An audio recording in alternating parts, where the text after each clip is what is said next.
بسم الله الرحمن الرحيم الحمد لله رب العالمين والصلاة والسلام على سيدنا محمد وعلى آله وصحبه أجمعين. السلام عليكم ورحمة الله وبركاته. So, continuing from last week, we are still in the phase where we mentioned Prophet Muhammad sallallahu alaihi wasallam. He is laying down the infrastructure of Medina, right? He's laying down the new foundations of what is slowly starting to become an actual Islamic state, right? Previously, we mentioned he started off, or at least we started off the discussion. We mentioned that in all likelihood, all of these things are taking place at the same time, right? It's not just one thing and then something else happens and then something else happens. It's all overall happening around the same time, right? So we mentioned that we mentioned that he established several masajid.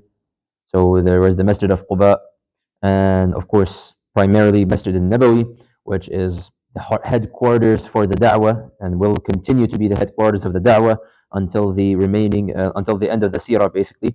Last week, we also discussed the brotherhood, al-mu'akha, right? The pairing that the Prophet Muhammad ﷺ did between the Muhajirun and the Ansar.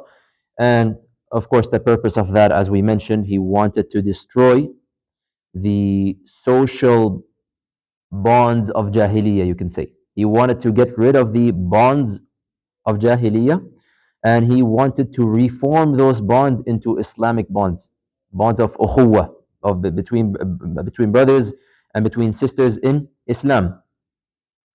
And around the same time, Prophet Muhammad ﷺ, this time he also took political action. So the brotherhood, it was social. It was more kind of like a social. It was a lifestyle kind of thing. But this time he also took a political action so that he can also, with the aim, of course, to destroy the remnants of Jahiliyyah. And of course, what do I mean by the remnants of Jahiliyyah? He's trying to basically get rid of the Jahili mindset once and for all. This mindset of, one person is superior over another person because of their lineage, just because of my father and my grandfather, right? Just because I'm a noble, you're a slave, or the fact that this the tribal mentality in general. We are Quraysh, you are this, yours. We are Aus, you are Khazraj. He's trying to eliminate this kind of mindset completely. And we mentioned previously the concept of like visas, right? We mentioned like someone who's Qurayshi, he has like a Quraysh visa, right? But someone who comes and visits Quraysh, for example, in all likelihood, we've mentioned incidents in pre-Seerah where someone may get oppressed in Mecca by the Quraysh and nobody will do anything to him. Why? Because he is not a Qurashi and he is on Qurashi lands. And so this is what now Prophet Muhammad ﷺ is aiming to get rid of completely, such that he is now creating and establishing an Islamic state that is founded upon Islamic principles. How did he accomplish this? He accomplished this by making several treaties. Okay, so he had several treaties with several different rules. Okay, and he combined them into a single, what we say, a constitution, a dastur. Okay, just like in Canada, we have the Charter of Rights and Freedoms, right? A bunch of people came together and they came up with these points that are now like the golden rules in Canada that nobody can ever try to go against. These are the foundations of Canada, right? So in a way, you can say, in a way, this constitution that he is creating is doing the same thing. He's getting rid of anything that was there before, the Jahiliyyah, and he's coming up with now brand new rules that Medina shall now be founded upon. And in a way, in fact, this is indirectly, so we're going to discuss this towards the end of the benefits of this treaty. He's teaching us as well how to create and establish a nation upon the principles of Islam. So, inshallah, today we're going to take our time, we're going to go over these treaties to see what exactly was mentioned in them. Ibn Ishaq, of course, as usual, he is the one who mentions all of the details, although when he mentions it, he does not provide a chain. He doesn't provide a chain. However, the wordings of the treaty is so eloquent that the majority of scholars agree that this is in fact the actual treaty that was written by Prophet Muhammad sallallahu alaihi wasallam, just because of the wording. And we're going to see the wording, inshallah. So Ibn Ishaq, he narrates. And of course, if you want to know all of the details and all of the rules and everything that he mentioned, I encourage you to open, of course, the Seerah of Ibn Hisham. He has literally like 4 or 5 pages of just bullet points. He doesn't have them in bullet points, he has them in paragraphs.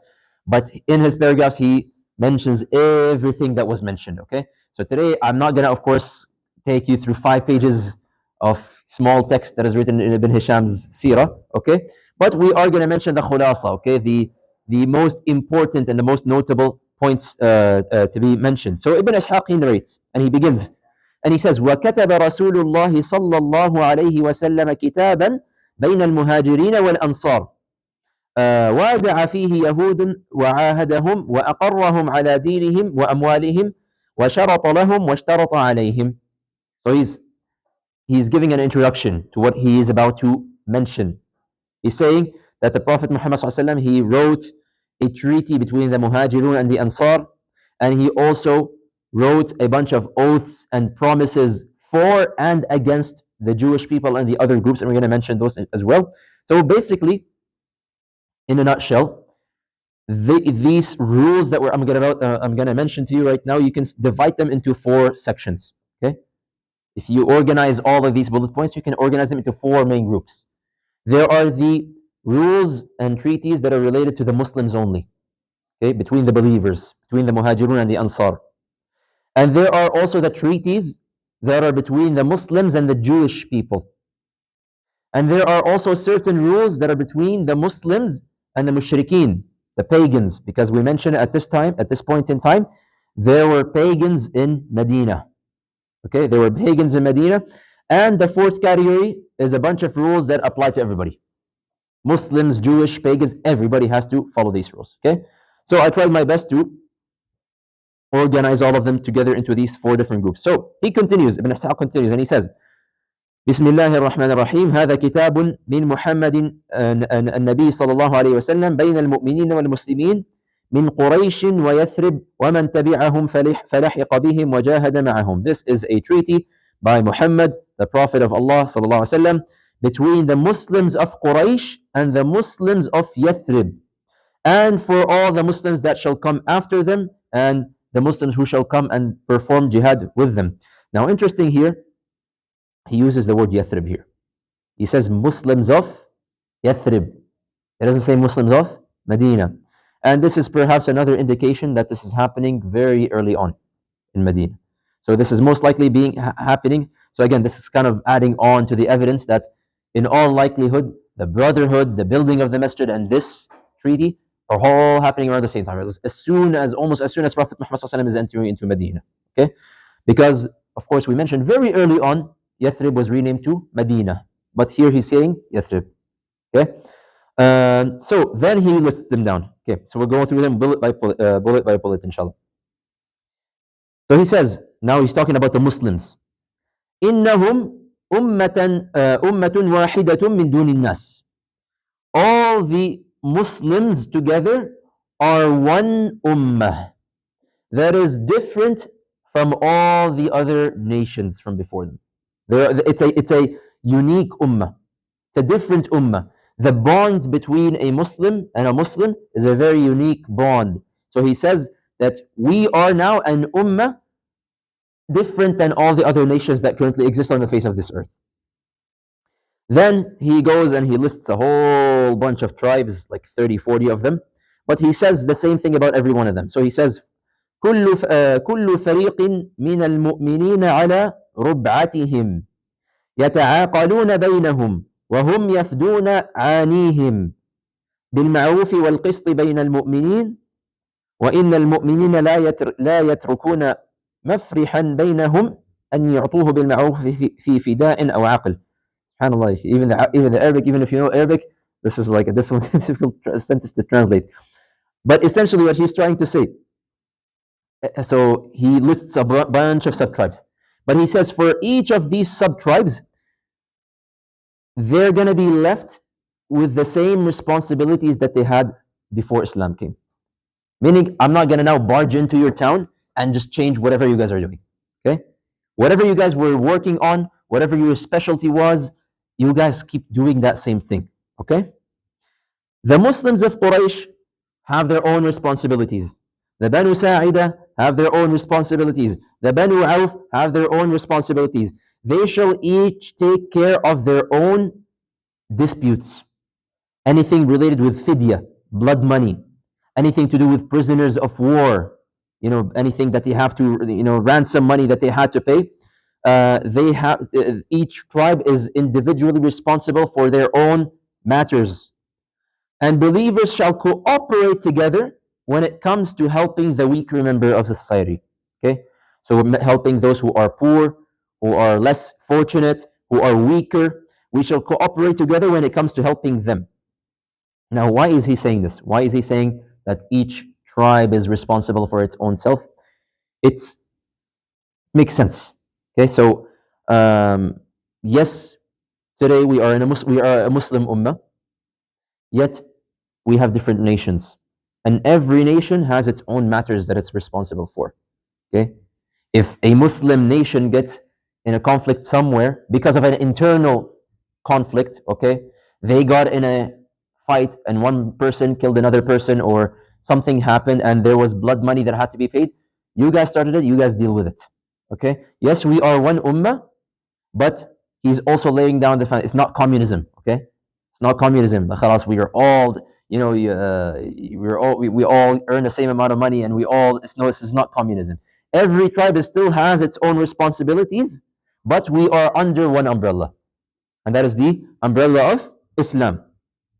Okay, and he continues on and he says, وَإِنَّ الْمُؤْمِنِينَ الْمُتَّقِينَ عَلَى مَنْ بَغَى مِنْهُمْ أو ابتغى بسيعة ظلم أو إثم أو عدوان أو فساد بين المؤمنين وإن أيديهم عليه جميعا ولو كان ولد أحدهم. That all the believers shall stand together against any oppressor or any person who intends to oppress, or any person who intends any kind of harm towards the city or towards another believer, or intends to do a sin, or intends to spread corruption, even if they are one of our own. And this is, of course,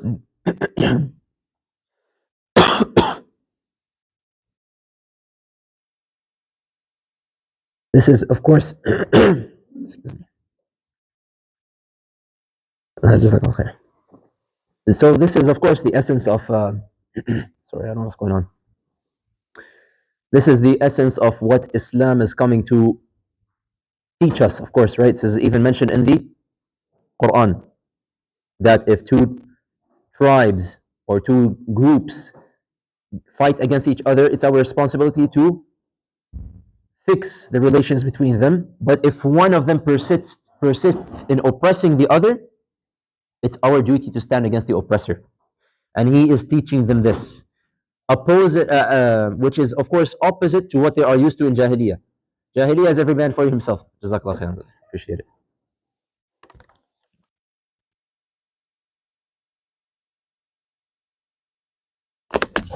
So this is, of course, unlike what they were used to in the days of Jahiliyyah. In Jahiliyyah, khalas, every man for himself. The nobleman can oppress anybody and get away with it, and the slave person, he is the poor miskin that nobody stands for him. And recall, by the way, this is a reminder about Hilf al-Fudul. Remember back in the day we mentioned about Hilf al-Fudul? Hilf al-Fudul, what was this? Who can remember? The treaty before Islam. Remember that Prophet Muhammad ﷺ, he said, I took part in a treaty in Quraysh and I don't regret taking part in it.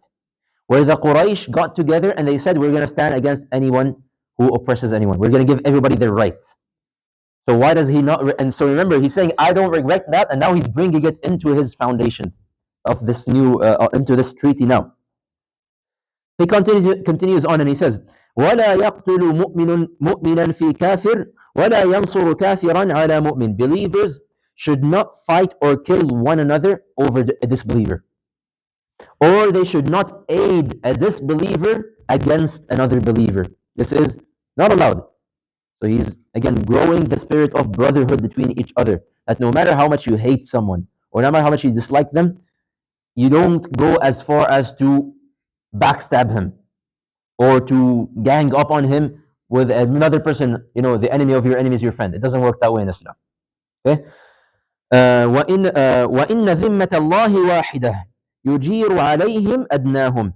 The protection, the visa, the permit, remember back in the day, and we mentioned a lot of times when we were talking about Mecca, someone in Mecca would say, I am now offering protection to so and so. And it's usually depending on the rank of the person who's giving protection, you either take it seriously or you don't, right? So if someone who's a nobleman comes in front of the Kaaba and he says, I am now giving protection to this person, nobody messes with him. But if someone else, now a slave is now not just going to come and say, I'm going to give protection to a so-and-so because he's a slave. But Islam is now redefining this. And he's saying anyone can give protection to anyone. Whether that is a nobleman, whether that is a slave, whether that is an adult, even a child can go and say, I want to give protection to so-and-so. Okay? So these are the rules that Prophet Muhammad ﷺ laid out between Muslims, between the Muhajirun and the Ansar. Then he mentions a bunch of clauses, and again, all of this is basically just a summary that I'm just pulling out. He mentions a bunch of clauses in this treaty that are related to the Jewish people, to the Jewish tribes. And he begins and he says, وَإِنَّ الْيَهُودَ يُنْفِقُونَ مَعَ الْمُؤْمِنِينَ مَا دَامُوا مُحَارِبِينَ. Between the two groups, between the Arabs and the Jewish people, we have to mutually support each other against people who shall fight this treaty. Okay? And so the Jewish people are obligated under the rules of this treaty that they too shall spend with the Muslims, they shall cooperate with the Muslims if there is an external attack, if they are being fought. Okay? Because at the end of the day, we're living in the same land. We're all, whether you're Muslims or Jewish or whatever, we're living all in the same land. So if we are being attacked, then all of us are being attacked. And so we will contribute to money with our money. You too shall contribute with your money against the enemies of Medina. So if somebody attacks, we will spend on defense, and you will spend with us as well. وَإِنَّ يَهُودَ بَنِي عَوْفٍ أُمَّةٌ مَعَ الْمُؤْمِنِينَ لليهود دينهم وللمسلمين دينهم مواليهم وأنفسهم إلا من ظلم وأثم فإنه لا يتغ إلا نفسه وأهل بيته. So then again, just like Ibn Ishaq goes to mention all the Arab tribes, Ibn Ishaq then mentions all the Jewish sub-tribes. Again, a whole bunch of them. And he says that Prophet Muhammad ﷺ said, all of these Jewish sub-tribes are their own ummah as well. And they have their own religion, and they have their own wealth and their own matters and their own responsibilities. Meaning, we Muslims, we're responsible for ourselves, and you guys are also responsible for ourselves. And even amongst the Muslims, there are sub-tribes. You guys are responsible for each sub-tribe has certain matters that it is responsible for. So, we're not going to interfere with you. You guys don't interfere with us. We can coexist in peace. We can live with each other. You can practice your religion. Very interesting. We're going to bring back these points later on. You can practice your religion, no issues. But as soon as we get attacked from outside, you have to stand with us because we are sharing the same land. Unless there is an issue between a Muslim and a Jewish person. So if there's a clash between the two groups now, or two individuals from each group, then this matter is then escalated, okay? And we shall then interfere. Otherwise, you guys figure it out. Jewish between Jewish fights with Jewish, you guys deal with it. If Muslim gets involved, we have to get involved. And all of these rules are, by the way, are very, very important because they're gonna explain why what happened with the Jewish people, with the Jewish tribes happened.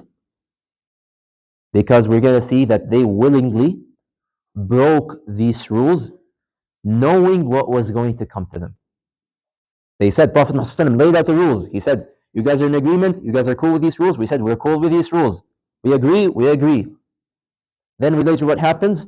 They start breaking these rules. And depending on how severely they broke the rules, they face the consequences. Okay? And we're going to mention this, of course, in more detail as we go. So, um, so he continues on. وإنه لا تجار قريش ولا من نصرها. And our Jewish people, you are not allowed to stand with the Quraysh, nor are you allowed to have any allies whom are already, like, you're not allowed to have alliances with anyone who's an ally of Quraysh. Okay? And obviously here there's a reason why he's saying this, because he doesn't want the Jewish people to backstab him or plan something behind his back, even though they ended up doing that, right? We know this if ahead in the Seerah. But he's telling them, you're not allowed to do that. Agreed? They said, yes, we agree. Again, this is very important. We'll come back later. And he says, لا يخرج من اليهود أحد إلا بإذن رسول الله صلى الله عليه وسلم. No Jewish man is allowed to leave Medina without the permission of Prophet Muhammad sallallahu alaihi wasallam. Now, why is he giving them this rule? Because once again, it's a kind of protection for himself and for the Muslims. He does not want the Jewish people to go to other Jewish tribes that are out there secretly and plan a military attack against Medina or against the Muslims, and that will now put Medina at risk in terms of its security, in terms of its economy, in terms of its wealth. And of course, subhanAllah, we're going to see, mashallah, they checked the rules one by one and they broke all of them one by one. We're going to see this, inshallah. And he says, وَإِنَّهُ مَنْ تَبِعَنَا مِنْ الْيَهُودِ فَإِنَّ لَهُ النَّصْرُ وَالْأُسْوَةِ غَيْرَ مَغْلُومِينَ وَلَا مُتَنَاصِرِينَ عَلَيْهِمْ. If any Jewish person wishes to convert to Islam, then he shall be helped and he shall be protected, and nobody shall discriminate against him, and no injustice shall be done against him. So these were the rules that he lays out for the Jewish group. As for the rules or the treaty that he laid out with the pagans, now of course in the actual treaty he did not split them up into sections, he just mentions all of them in one big massive paragraph. Okay, I'm the one who took them and split them up. Okay, so for the ones that are related specifically to the pagans, he mentions one thing only. Okay, and he says, وَإِنَّهُ لَا يُجِيرُ مُشْرِكٌ مَالًا لِقُرَيْشٍ وَلَا نَفْسِهَا وَلَا يَحُولُ دُونَهُ عَلَى مُؤْمِنٍ. That, similar to the clause that he mentioned to the Jewish people, he told them, as for the pagans, nobody is allowed to offer any protection to any pagan person. Okay, so you're a pagan, you're living in Medina, cool. But if a pagan comes from outside, you're not allowed to offer them protection, and especially not to someone from Quraysh. And again, this makes a lot of sense. If pagans are still pagans after Islam came, that means they are not accepting Islam. Okay? And that means that if you were to compare whether they are more sympathetic with the Muslims versus the Quraysh, no, they are more sympathetic with the idol worshippers, because they are on the same wavelength. Okay? They understand why they did what they did. They understand their ideology. They view the Muslims as people who just, like a nuisance. They left their land and they came to our land, and they came and they took our land and they lived in our homes and they took our jobs, and right, similar to how certain people think today, right? But that's exactly how the mushriks thought. And so they're sympathetic with them. And so Prophet Muhammad ﷺ knows this. This is wisdom. And so he's putting a clause so that he prevents any problem from happening. He says, you guys are not allowed to give any protection or to help any of the Quraysh, and you shall not come between us and the Quraysh. Okay? So he knows that there's going to be conflict, there's going to be battles between us and the Quraysh. And so he's telling the pagans, you guys just mind your own business. Don't come in the middle now and start to help them against us. Even though we do have certain narrations which indicate that it seems that the Quraysh were trying to attempt to incite fires, okay, to ignite the internal fires within Medina. And so they would send letters to Abdullah ibn Ubay ibn Salul. Abdullah ibn Ubay ibn Salul, we mentioned before who he was, right? He was the person who was supposed to be the leader of Yathrib before Prophet Muhammad ﷺ came. And so he became very he full of hate because of this, and he was too arrogant to become a Muslim, even though he quote unquote accepted Islam later, but he was not truly a Muslim, and the Quran says he was not a Muslim. Um, but the Quraysh appeared to be communicating with him and telling him, you should help us, you should do this, you should do that. But it appears that Prophet Muhammad SAW, with his wisdom, he would always resolve the problem without anything actually taking place. And of course, the mushrikeen, they remained until the Battle of Badr. After the Battle of Badr, there were no more mushrikeen. And after the Battle of Badr, that's when the mushrikeen became the munafiqun. Okay? At this point, there are no munafiqun. There is nothing called hypocrites. It's either Muslims or non-Muslims. After Badr, and after they see the defeat of Quraysh, they realize we have to accept Islam if we're going to stay here. Okay? And so they accept Islam begrudgingly. Some of them later genuinely accepted Islam, and some of them never accepted Islam and only showed it on the outside, and they hid their true colors on the inside. So, so the fourth section of the rules, this is now rules that apply to everybody who was in Medina at the time. And he mentions, وَإِنَّ يَثْرِبَ حَرَامٌ جَوْفُهَا لِأَهْلِ هَذِهِ الصَّحِيفَةِ. The interior of Yathrib is a haram for everyone who is a part of this treaty. Meaning all of your lands, okay, the lands of the Arabs, the lands of the Jews, these are all within the haram, what we today call the haram of Medina. And of course, later on, Prophet Muhammad SAW gave the landmarks, right? He says, Al-Madinah haram bayna Ayn wa Thawr, between the mountains of Ayn and Thawr, and another hadith between the two volcanic plains, right? So those are authentic hadith. This is now mentioned in the early, so probably before he even mentioned those hadith. And he also says, وَإِنَّهُ مَا كَانَ بَيْنَ أَهْلِ هَذِهِ الصَّحِيفَةِ مِنْ حَدَثٍ أَوْ اشْتِجَارٍ يُخَافُ فَسَادُهُ فَإِنَّ مَرَدَّهُ إِلَى اللَّهِ عَزَّ وَجَلَّ وَإِلَى مُحَمَّدٍ رَسُولُ اللَّهِ صَلَّى اللَّهُ عَلَيْهِ وَسَلَّمَ. Any disagreement that occurs between the people who are involved in this treaty, and they fear that out of this disagreement it might cause fitna, division, corruption, disunity, then the outcome of this shall be taken up to Allah Azza wa Jalla and His Messenger Sallallahu Alaihi Wasallam. Okay? So submitting to the Quran and the Sunnah. So the essence, the main foundation is what? Quran and Sunnah. وَإِنَّهُ لَا يَحِلُّ لِمُؤْمِنٍ أَقَرَّ بِمَا فِي هَذِهِ الصَّحِيفَةِ وَآمَنَ بِاللَّهِ وَالْيَوْمِ الْآخِرِ أَنْ يَنْصُرَ مُحْدِثًا وَلَا يُؤْوِيهِ وَأَنَّهُ مَنْ نَصَرَهُ أَوْ آوَاهُ فَإِنَّ عَلَيْهِ لَعْنَةَ اللَّهِ وَغَضَبَهُ يَوْمَ الْقِيَامَةِ. It is not allowed for any believer who believes in Allah and the Day of Judgment to help any rebel, anyone who's plotting against Medina, anyone who's plotting against the believers. And remember, he gave the same clauses to the Jewish and the pagans as well. And whoever does so, then he shall have the curse of Allah and His anger on the Day of Judgment. So this is serious crimes now. وَإِنَّهُ مَنْ خَرَجَ آمِنٌ وَمَنْ قَعَدَ آمِنٌ بِالْمَدِينَةِ إِلَّا مَنْ ظَلَمَ أَوْ أَثَمَ وَإِنَّ اللَّهَ جَارٌ لِمَنْ بَرَّ وَاتَّقَى وَمُحَمَّدٌ رَسُولُ اللَّهِ صَلَّى اللَّهُ عَلَيْهِ وسلم. Whoever chooses to leave Medina shall be safe, meaning we're not going to hold it against him if he chooses to leave Medina. We're not going to chase him or blame them or anything. That's your choice. You're going to be safe. Whoever stays in Medina shall also be safe, unless they do an injustice or they commit some sort of crime. And Allah Azza wa Jal and His Messenger shall protect those who are mindful and righteous. So these are all the rules of this treaty, or at least the khulasa, the essence, Jazakumullah khair, the essence of the treaty. Now, what do we benefit from this treaty? This is so important. And by the way, this is all we're going to discuss today for the Seerah, but now we're just going to mention why is this treaty so significant and so important that we have to spend time mentioning rule by rule by rule.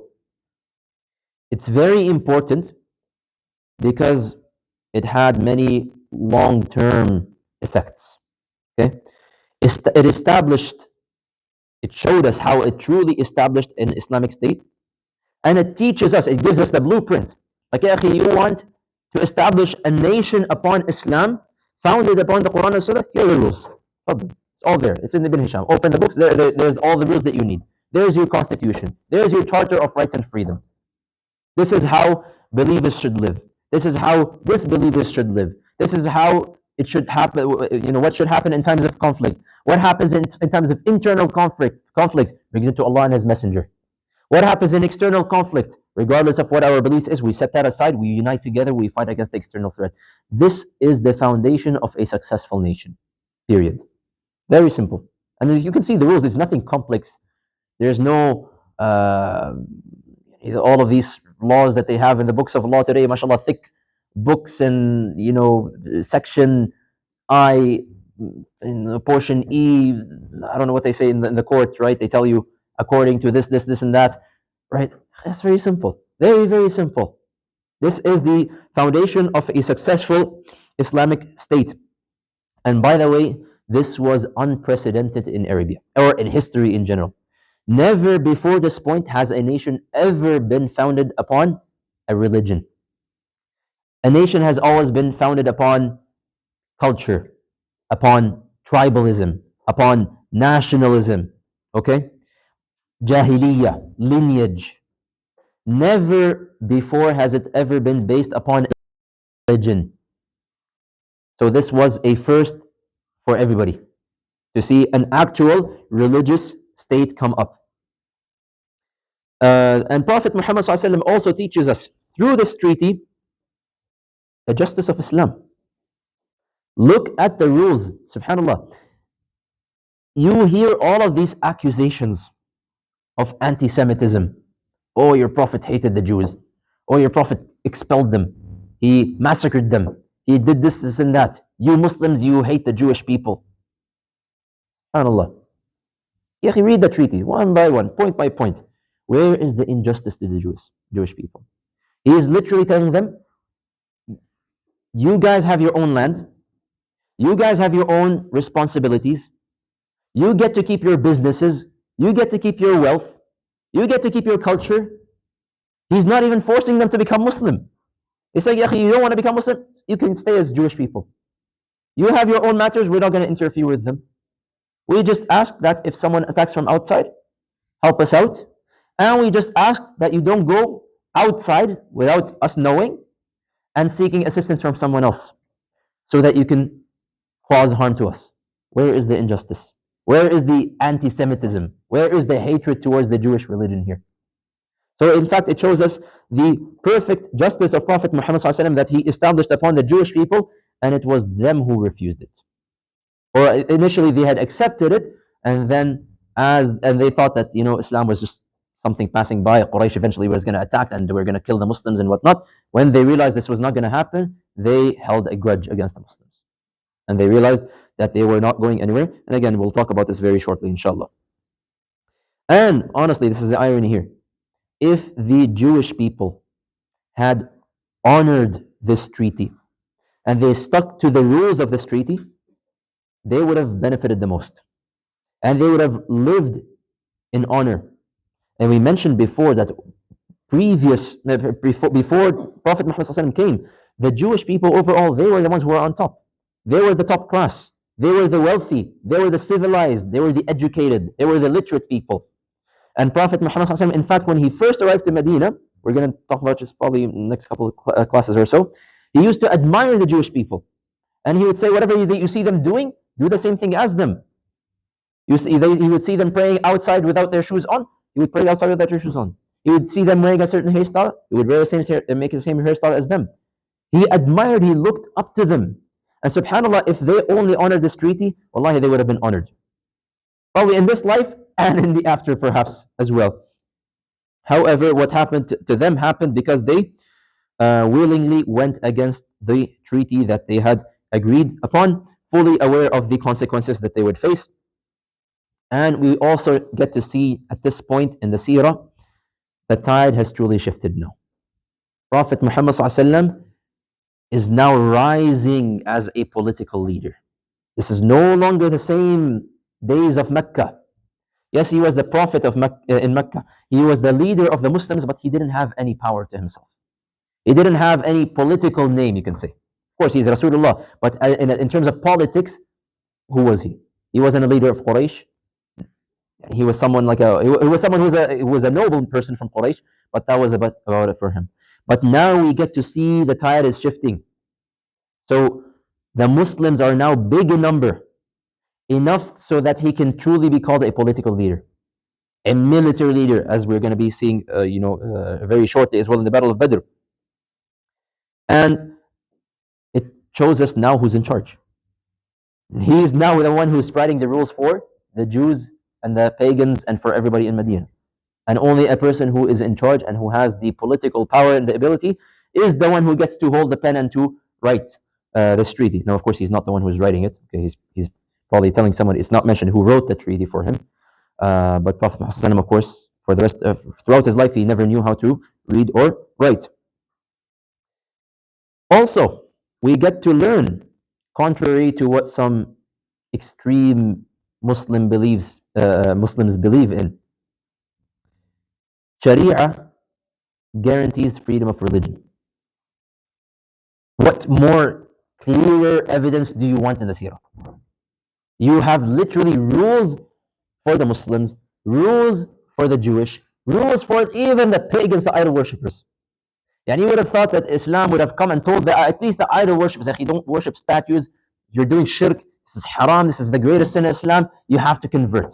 You have to leave your religion. It doesn't even tell them. It doesn't impose any rules upon them. You want to accept Islam? Good for you. We'll take you in, we'll protect you, we're not going to discriminate against you. You want to stay upon your religion? You can stay upon your religion. Okay? So this is the correct understanding of the Islamic Sharia. It allows, it does have, this quote unquote freedom. Okay, and we have to be careful when we use this freedom of religion, okay? It means that it's not going to force Islam upon anyone, okay? So if today there is no Islamic state, but if there were an Islamic state to exist, that Islamic state would not force Islam upon anybody. However, at the same time, it would not allow other religions to go and just preach in the public. Because khalas, there's only one religion right now.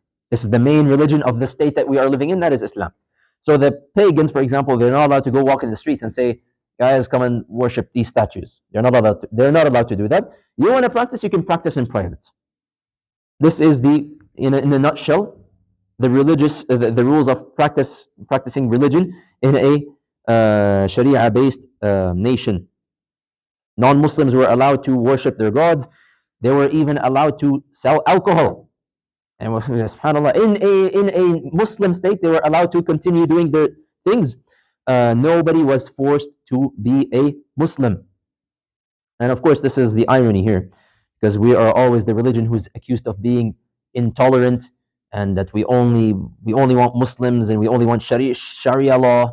CNN, BBC, or whatever kind of news they right. And subhanAllah, it's very ironic, Allah, and this is kind of a tangent. This is not really related to this. It makes you question, how could they even make such accusations? Wallahi, not just even forget what we're even talking about in the Seerah. Why don't they take a look at their own history? The people here in Canada or in the US who are saying Islam and Sharia and Jihad and this and that, what did you guys do to this land you're living in? They teach it to your own kids in social studies, in schools, in high schools. Some of us here in schools, they teach you this stuff. They teach you what happened when the British Empire first came to the North America. They discovered North America, right? And then the French and then the Spanish, and what did they do? They did what no other nation in the world ever did in the face of history, in the face of this earth. They massacred people and imposed Christianity upon the First Nations and whatnot, right? They imposed the religion. So how can Western entities claim that they are the nation of freedom and that we are the religion of intolerance? And this is ultimate hypocrisy, wallahi. This is complete hypocrisy. Even, subhanAllah, look at the history of Christianity. The history of Christianity is smeared in blood and massacres. Starting from the 4th century, the Roman Empire, when the Emperor Constantine, when he first accepted Christianity, what did he do? Anyone know? As soon as he accepted Christianity, he accepted one sect of Christianity. And he decided to persecute every other sect of Christianity. So this is now, forget Christians against other religions. It's Christians against Christians. He's persecuting them, torturing them, killing them. He abused them, and Christians literally fled for their lives throughout even medieval times. Go read what happened in the 13th century and the 16th century as well. The church, it killed millions, not of Muslims or Jewish, millions of Christians. The Christians killed millions of Christians. The Catholic Church was completely intolerant. Anyone who goes against the ideologies of the Catholic Church is deemed to be a heretic, and someone that needs to be executed and purified, and whatever terms that they label him with. And so they literally had wars with other Christian sects. You think Muslim and Shia is bad enough? Go and look what happened between the Catholics and the Protestants in the early times. Go and look what happened in the 16th century. The French, what are they called? The Huguenots, I think they're called. You can Google them. Yeah, they literally fled from their own homes. They got massacred. 20,000, 30,000, 40,000 people massacred by Christians. Again, this is just me kind of going on a tangent right here, but it just, subhanAllah, irony of all ironies. You have a treaty here, rules that are being established for justice for everybody, and then you have Western media and Western nations come and open their mouths and claim and dare to talk about justice and injustice. SubhanAllah. Anyhow, let's go go back to the topic. What did we mention? So we mentioned also, we get to see in the treaty that everybody was expected to unite against the criminal. Nobody was allowed to shelter anyone who was a criminal. Nobody was allowed to hide a thief in their house, or a criminal, regardless of their religion. Even a Muslim against a Muslim, you're not allowed. It was not allowed according. And Prophet Muhammad threatened, if anyone does this, he shall have the la'na of Allah. Anyone who shelters a Muslim who has committed a crime, knowing that they committed a crime, but they just don't want to get them in trouble, then this person is going to be in trouble with Allah Azza wa Jal. So once again, we get to see the justice that Prophet Muhammad ﷺ established with the in Medina. And we also see that Prophet Muhammad ﷺ, while he established certain rules, golden rules you can say, he left a lot of things loose. So he didn't impose a certain way of life upon them. Okay. Now, of course, as we're going to see, as the time goes on, he's going to teach them the Islamic way of life, the Islamic adab, the Islamic akhlaq. Okay. But from a political perspective, he did not impose a single way of life upon them. And he just let every tribe stay to its norm. And this is something that is found in the principles of Islam, by the way. And one of the principles of Islam is something we call al-urf, culture. Culture actually plays a big part. And the general ruling, I'm not a faqih here, but you can ask a faqih. The general ruling is that if there is no Islamic ruling on a certain issue, then typically, generally speaking, you don't apply this to every single thing, okay? But generally speaking, the ruling is that you go back to the culture. What do they culturally find acceptable? And that is what Islam agrees with as well. If Islam did not mention anything about it, or there is no laid out ruling about this issue. But the point here is cultural norm plays a significant role. And Prophet Muhammad allowed every culture to just be the way it is. And so we get to see, through the establishment of the Masjid, through the establishment of the Brotherhood, the establishment of the treaty now as well, and we're going to mention some other rules that he established probably in the future lectures. So he is now literally laid out pretty much all the foundations, covered it from all the angles, from the social aspect, from the economic aspect, from the religious aspect, and we're going to see also he also laid some economic rules as well. This is not part of this treaty, but he's going to lay out some economic rules. He's going to establish the market, and he's going to give some certain rules for the Muslims in terms of trading. So he's establishing the he's pretty much establishing the foundations now. Now, beyond just establishing the foundations, as we mentioned, Prophet Muhammad also taught the Muslims, or began teaching them through many of the famous hadith that we know now, and I'll quote some of them now before we conclude. He began teaching them the Islamic way of life. What are the manners of a believer? What are the manners of a Muslim? How should a Muslim be? And subhanAllah, once again, we get to see here, it's very important to study these tiny steps. Why? Because you get to see the logical order when it comes to giving da'wah. Okay? Many of us, we start jumping the gun when it comes to giving da'wah. And nobody here is establishing a nation. Okay? But even if a person were to establish a nation, you have now the steps. Okay? There's first the aqeedah. You establish La ilaha illallah. You make sure that that is firm in their hearts. The Muhajirun came, he did not have to teach them what is La ilaha illallah.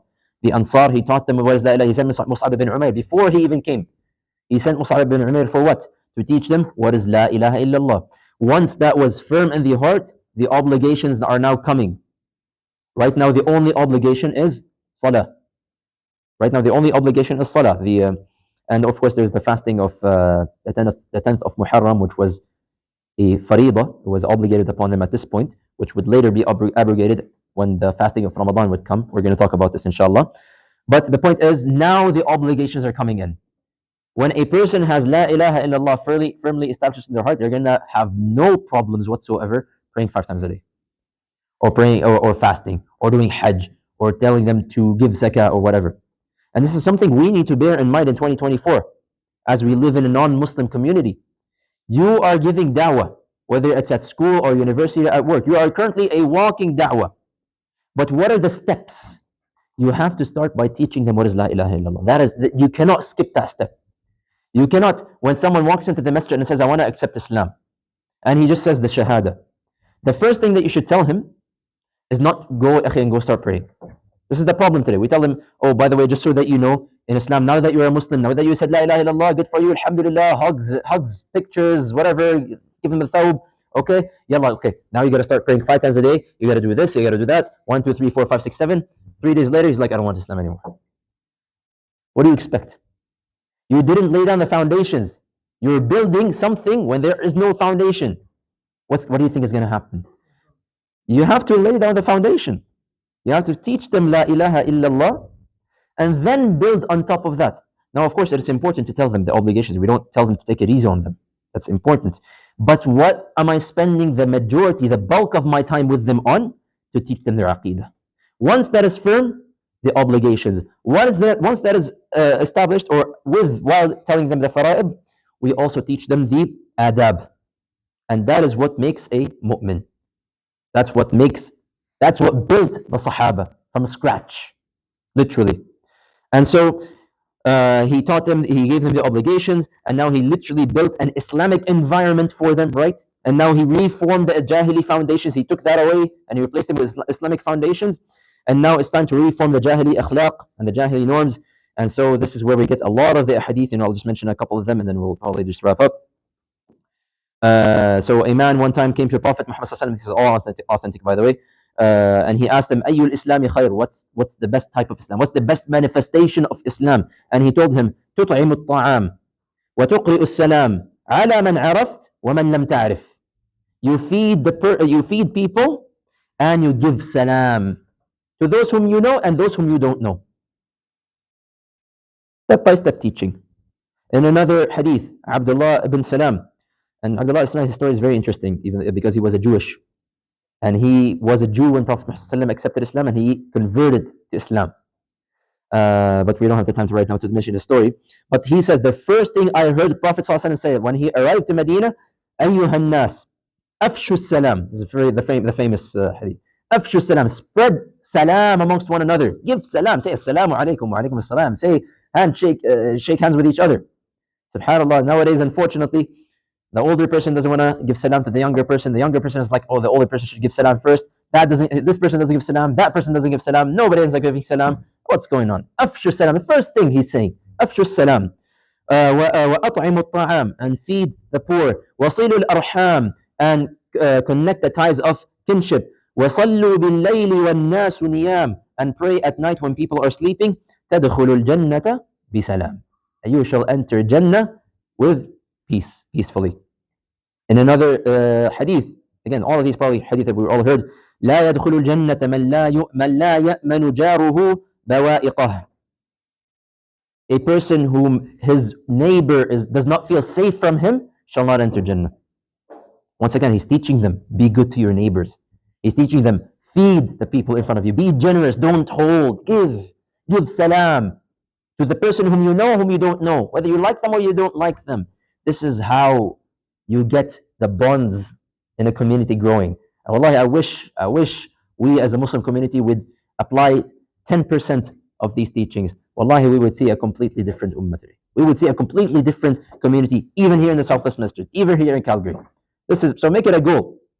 Take some of these ahadith and try to apply them in yourself, in your life of the ahadith as well. Al-Muslim man salim al-mu'minuna min lisanihi wa yadihi. The true believer is the person whom the people feel safe from his tongue, meaning watch out what you're saying to people, and from his hands. Be careful what you're doing with your hands against people, harming them or whatever you're doing with your hands, right? لا يؤمن أحدكم حتى يحب لأخيه ما يحب لنفسه. None of you shall believe until you love for your brother what you love for yourself. These are things that we've been taught ever since we were little kids. This is now the stage that he's teaching them these things. After laying down the infrastructure, the foundation, now it's the time to plant the crops, to water them, to feed them, to nourish them with iman, so that you get a generation that will become the best generation ever in the world. We'll continue inshallah next week because we're running out of time. So I'll pause here. We'll take maybe just a couple of questions if anyone has any quick questions before we run upstairs for the salah. Yes. There was no name really for that. It's just called al-mu'ahada, like the treaty, okay, or ad-distur, the constitution, right? But there is no name for the treaty. Any other quick questions? Yeah, we should probably just go upstairs. سبحانك اللهم وبحمدك أشهد أن لا إله إلا أنت أستغفرك وأتوب إليك. السلام عليكم ورحمة الله.